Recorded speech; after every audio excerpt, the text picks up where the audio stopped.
lot of people are gonna ghost you. If you wanna know if they're gonna do drugs, ask them. Am I messy? Am I neat? Things that go and go... I don't care to know the weather down in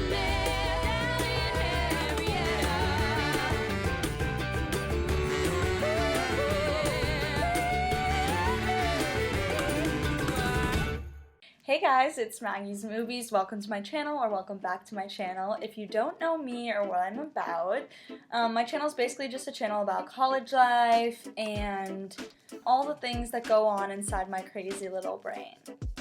So if that sounds interesting, stick around. Today we will be talking about how to find not just a roommate, but the one, the roommate. So if you want my tips and tricks, and I am living with my roommate next semester, so I am qualified to talk about this, stick around. Let's get into the video. Alright, so my first tip is just to talk to a lot of people. And if you're wondering, Maggie, how do I do this? Who do I talk to?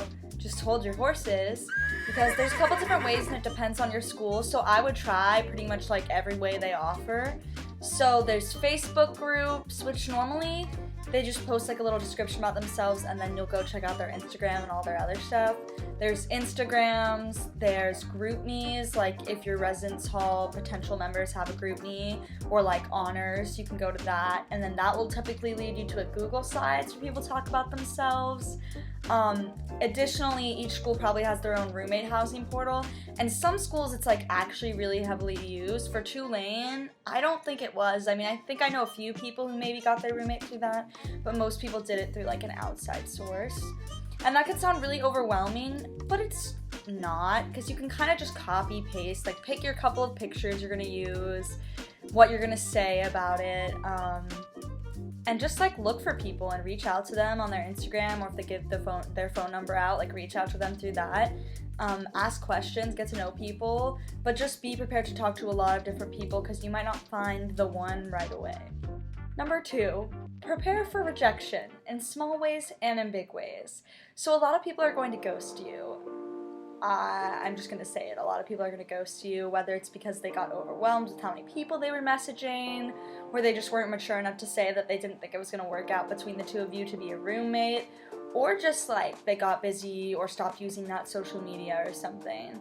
But people are not going to answer you, and yes, it will sting sometimes, but not all the time, and it'll be alright. And there are just so many factors to like reasons why it wouldn't work out. Like even if someone straight up rejects you and you ask them to be your roommate, it could be like for such a vast array of things, like whether or not they're in honors, what dorm they're looking to live in, decisions about college, financial status. There's just so much, and you just really can't take it personally. FaceTime them before, or I guess call or like Zoom them or whatever.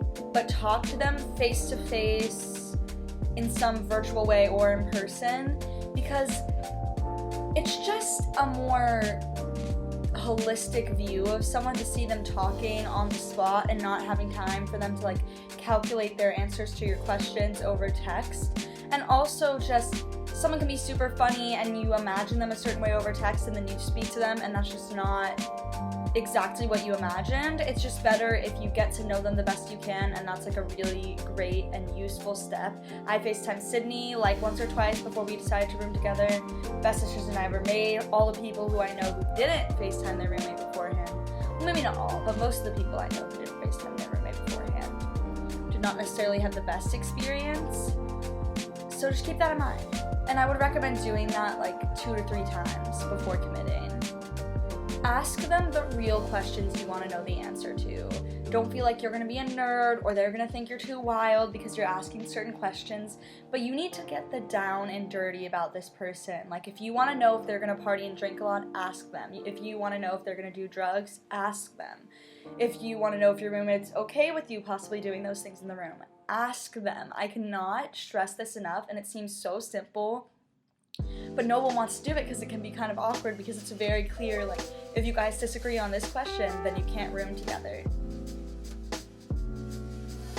But you're gonna thank yourself when you're living in the room and you're not having to worry about these big things that you definitely could have just talked about beforehand. in like both ends of the spectrum and even in the middle should ask these questions, because you want to feel comfortable in your space, and if you and your roommate are on the same page from day one, that's really going to make things like so much easier. And there's also sort of the flip side of the coin, that you need to be honest with them if they ask you questions, or if you ask a question and the conversation is going a certain way. Be honest with them, be honest with yourself about who you are as a person. Tell them your real interests. If you're interested in something that maybe isn't the coolest thing, like, I don't know, like chess or theater, don't lie. I mean, you can say, oh, I'm a theater kid, but I'm not super into show tunes or something. Like, if you want to give them an idea of more exactly how you are, you're just like, oh, I just did theater in high school and really was involved with it and enjoyed it. But just be honest, because you're not going to be able to keep up a facade for a whole year in front of the person you're living with in your room. So you might as well just like let them know you in the first place. And that vulnerability is hard, but it's so worth it. It pays off like tenfold. So just do it, bro. And then also, like, be really honest with yourself. Am I messy? Am I neat? When I was going to college, I was definitely not as neat as I am now. So I told them, like, I'm working on trying to be more neat, but I am a little bit messy. I will keep, like, everything on my side of the room, though.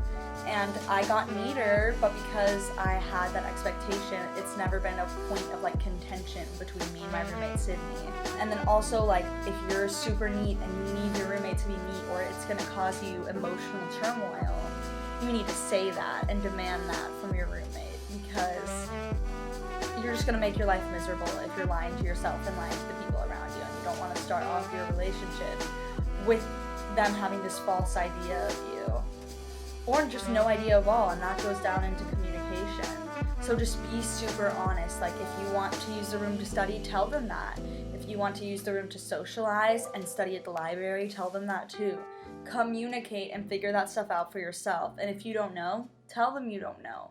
And then I guess these are just some technical things I can throw in, but like in a Facebook group, you can search up like a keyword. So I searched up like Catholic, theater, history. Like, I just searched up all these things that had to do with things I might have in common with a person, and did that. And I just scrolled through, I checked constantly, I reached out to so many people. It was really hard. But I found my roommate, and our situation has been super great. We've been constantly working on communication the whole time, telling the other person when, like, you kind of want them to clean up something, or move something, or change it. And it's been really nice. Obviously, sometimes we get stressed, and we get snippy with each other, but that's so normal, and we've had, like, a really good roommate experience compared to a lot of people I know, which is unfortunate, but I feel just so blessed and lucky to have found Sydney and to be rooming with her next year, and to just be sort of on the same page in all these regards. Like, this semester, we pretty much get up at the same time every morning even, which is kind of hard to find. And then, she is super good about respecting when I want to go to bed early, and I just put on my little blackout sleep mask, and she watches her movies and leaves lights on, like a few lights for her movie. She likes dark anyway. And then when I go to bed early and she's maybe not back yet, I leave a little lamp on, I have my eye mask, and it's all good. And I just really enjoy living with her because she's fun, and we are similar and compatible with roommate. But I wish you guys all luck on your roommate search. Make sure to follow at Maggie's Movies by T on Instagram. Subscribe, drop a like, drop a comment. And for now, this has been